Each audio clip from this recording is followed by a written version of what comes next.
स्वाध्याय TV.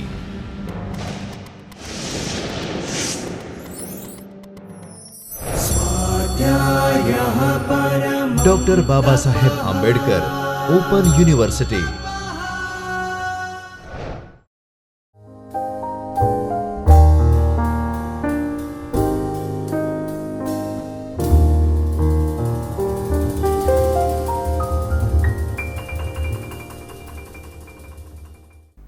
We're going to look at a very important skill that one needs to develop, especially as you grow older, as you go into the job market, as you start applying for jobs, as you start talking, as your communication skills will be tested time and again. What do we mean by an oral presentation? It is certainly an important tool to convey your ideas.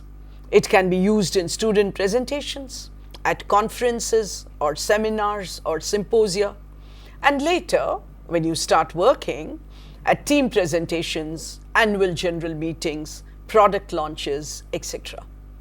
We must remember that an oral presentation is not just speaking.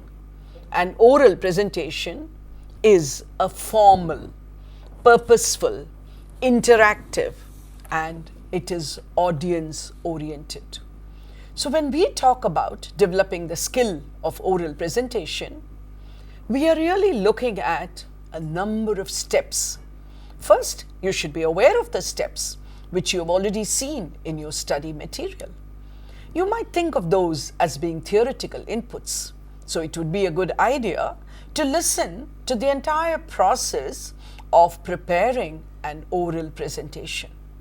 And in order to do that, it would be interesting to take one topic and prepare an oral presentation. So where do we begin? The planning, because if I have planned well, then I can make the presentation. So planning is as important as presentation. So where are we? Let's go right to the beginning. If I know that I have to make an oral presentation, I don't go unprepared. I begin by planning. So let's now listen carefully to the steps involved. Under planning, we have listed for you 4 important steps. They are defining the purpose, analyzing the audience, analyzing the occasion, and choosing the suitable title. In planning, we have to first of all identify what the purpose is. There can be various different purposes for a presentation. It could be to inform the audience, it could be to persuade as in sales, it could be to inspire in a motivational talk, or it could be to entertain in a comedy performance. But in any of these, first you have to plan depending on the purpose. The second most important aspect is the target audience. You have to analyze the audience. So the most important aspect is examining the characteristics of the audience, the type of the audience. It could be a passerby, a captive, volunteers. You have to look at the demographics, the number of people who are present to attend your presentation, the gender, it's important. The age of the audience has to be kept in mind while we prepare the presentation.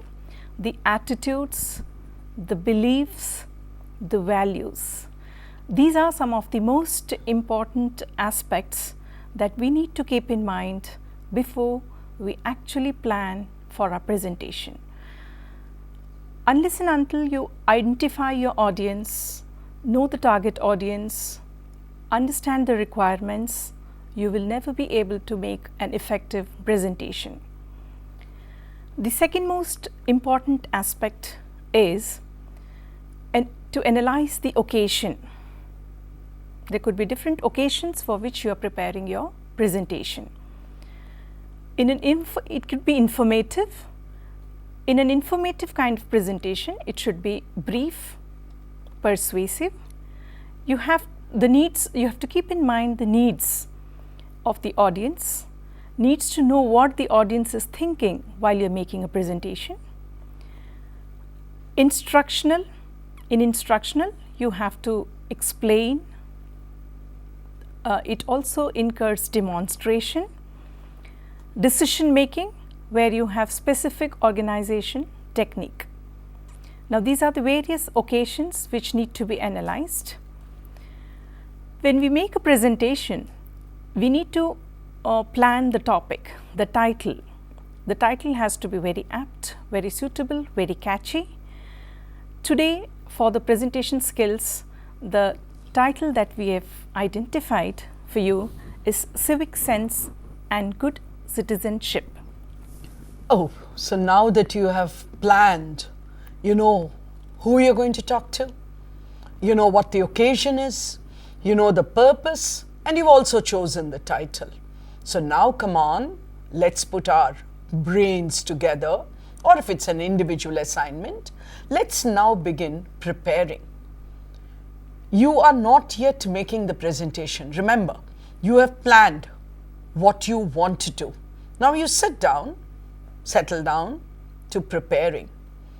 What are the steps that are involved in preparing your oral presentation? Let's now listen to them carefully. You have to begin with developing the central idea, go on to the other ideas that you want to incorporate. Well, if you are saying something, there must be something to support it. So you will have to collect your supporting material. And very often it is important, imperative, interesting to have some visual aids also, because what you see, you understand much better. So it would be a good idea to have some visual aids. Now let's remember the topic that you have chosen today, the topic that we are talking to you about, and let's see how we go ahead with it. The topic is Civic Sense and Good Citizenship. This topic can be ideally used to teach civic sense. When we begin a presentation, as we know, the introduction, the beginning has to be very, very interesting and catchy. You can always begin your presentation with a quote. Here we have used a quote by Bertrand Russell, which says, "Without civic morality, communities perish. Without personal morality, their survival has no value." There's another quote, "There are some things money cannot buy, like manners, morals, and common sense." So when you make any presentation, you can always begin with one such quotation, which can make your presentation very, very effective. You have to develop the central idea for the topic. Now, when we have already prepared, we can see that the points that we have to generate for our presentation include, it's our duty and we should. What are the ideas that we have generated as a part of our civic sense? It's to keep roads, public property neat and clean, wait and follow the queue, respect the value of time, punctuality is very important, respect fellow citizens. You need to learn to help others, be considerate, polite and courteous, observe traffic rules, preserve our natural resources, pay your taxes regularly, live a very honest life. Now, these are some of the ideas that are generated as a part of your title that you have suggested. The societal needs also are a part of the civic sense, which needs to include brotherhood, freedom, equality, social justice, non-violence, peace, law and order, democracy, equal rights.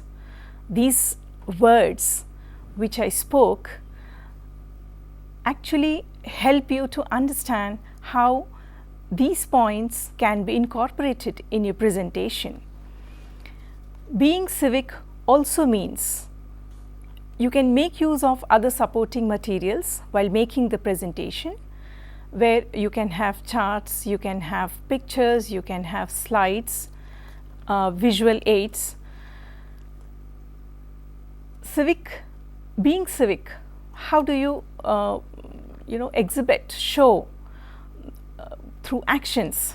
It's your love towards animals, to treat them well. Reusing, how do you conserve or rather preserve the resources? By reusing, recycling, conservation of resources. Planting of trees, loving your neighbor, loving your country, electing the right candidate, saying no to corruption. While we are demonstrating what civic sense is, it also includes that the person has to possess certain qualities like the intelligence, logic, wisdom, sense of good judgment. There are a lot of other qualities which are required in order to demonstrate good civic sense, so good manners. It includes responsibility, you have to be a responsible person, honesty, kindness, generosity, respect, cooperation, polite, patriotism, ownership, hard work. Now these are the aspects, the top which help you understand the topic better. But while developing a civic sense, it needs commitment. There are do's and don'ts which need to be understood. Let us look at the do's. You should donate for books, clothes, medicines, etc. Help senior citizens, disabled, children, women. Share and teach knowledge. Clean up the neighborhood. Collect funds for calamities and orphanage. These are some of the do's which demonstrate good civic sense. What are the don'ts? You have to be careful about the don'ts. Riot, doing unlawful acts or illegal acts, being antisocial or being disloyal are some of the don'ts. Well, you know what points you're going to include in your oral presentation. We did the planning and then we did the preparing. And now there you are standing in front of the audience. You already know who the audience is for this particular oral presentation. And then when you make your presentation, do remember that you should begin with confidence. You should be organized. You should stay relaxed. When I say you should be organized, what I really mean is you should have your points in order. But you should also be organized in the way you stand, in the way you look at the audience. You can't have, your hair falling over your forehead, or you cannot constantly be looking at something on your hand or your wristwatch or, fidgeting. You shouldn't do that. You should be organized. You should pay attention to body language. Remember, the way we stand, the way we look is part of the personality that we convey. So it's very, very important in an oral presentation. And then use your visual aids appropriately. Ensure that if you're using a slide, the moment you click, it's the right slide. It's not as if you do this and after 7 or 8 slides you get the right one. Or you haven't chosen the right PPTs and then there you are struggling. It shouldn't be like that. So use your visual aids appropriately. And most important, just as we say the beginning is important, remember the closing is as important. To close it in such a way that the end you feel that you have done a good job, and your listener, your audience too, feels the same. Having listened to how one prepares an oral presentation, I'm sure you are ready to do the oral presentation on the topic that has been given to you, the importance of English today.